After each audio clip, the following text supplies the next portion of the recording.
ഈരാറ്റുപേട്ട പാലാ റൂട്ടിൽ സ്വകാര്യ ബസിന് മുമ്പിൽ കയറിയ കാർ യാത്ര തടസ്സം സൃഷ്ടിച്ചതായി ആക്ഷേപം. കാഞ്ഞിരപ്പള്ളിയിൽ നിന്നും പാലായിലേക്ക് വന്ന വെൽക്കം ബസിന് മുമ്പിൽ ഉച്ചയ്ക്ക് 2:30 സംഭവം. ബസിന് മുമ്പിൽ അപകടകരമായ രീതിയിൽ ബ്രേക്ക് ഇട്ടതിനെ തുടർന്ന് യാത്രക്കാരുടെ തല കമ്പിയിലിടിച്ച് യാത്രക്കാർക്ക് പരിക്കേറ്റതായി ബസ് ജീവനക്കാർ പറഞ്ഞു. എടപ്പാടിയിൽ വെച്ച് ബസിന് മുമ്പിൽ കയറിയ കാർ മുന്നോട്ട് പോകാതെയും ബസ് കയറ്റിവിടാൻ അനുവദിക്കാതെയും തടസ്സം സൃഷ്ടിക്കുകയായിരുന്നു. പാലാ റൂട്ടിൽ സർവീസ് നടത്തുന്ന വെൽക്കം ബസ്സിലെ ഡ്രൈവറാണ് ഞാൻ.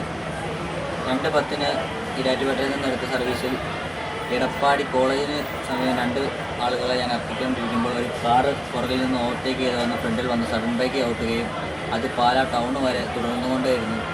നല്ല മഴയുള്ള സമയമായിരുന്നു. അപ്പോൾ ഫ്രണ്ടിൽ വേറെ യാതൊരുവിധ വണ്ടികളോ കാരണങ്ങളോ ഒന്നുമില്ല. അപകടം സൃഷ്ടിക്കാനുള്ള ഓരോ പ്ലാനിൽ അയാൾ നമ്മുടെ വണ്ടിയിൽ വന്ന് ഓവർടേക്ക് ചെയ്യുന്നു, ബ്രേക്ക് ഔട്ടുന്നു, അത് തുടർന്നുകൊണ്ടേയിരുന്നു. നിരവധി തവണ സഡൻ ബ്രേക്ക് ഇട്ടതിനെ തുടർന്ന് കമ്പിയിലും മറ്റും തലയിടിച്ച് യാത്രക്കാർക്ക് പരിക്കേറ്റതായി കണ്ടക്ടർ ജിത്തു പറഞ്ഞു. യാത്രക്കാരുടെ കൈയിലും കാലിലും പരിക്കുണ്ട്. പാലാ ടൗൺ ബസ് സ്റ്റാൻഡ് വരെ കാർ മുന്നിൽ തന്നെ ഉണ്ടായിരുന്നു. ബസ് കൊട്ടാരമറ്റത്തെത്തിയപ്പോൾ സ്റ്റാൻഡിനുള്ളിലൂടെയും ഇതേ കാർ കയറി വന്നതായി കണ്ടക്ടർ പറഞ്ഞു. സംഭവത്തെക്കുറിച്ച് RTOയ്ക്ക് പരാതി നൽകുമെന്ന് ബസ് ജീവനക്കാർ പറഞ്ഞു. പോലീസിൽ പരാതി നൽകുമെന്ന് യാത്രക്കാർ വ്യക്തമാക്കി.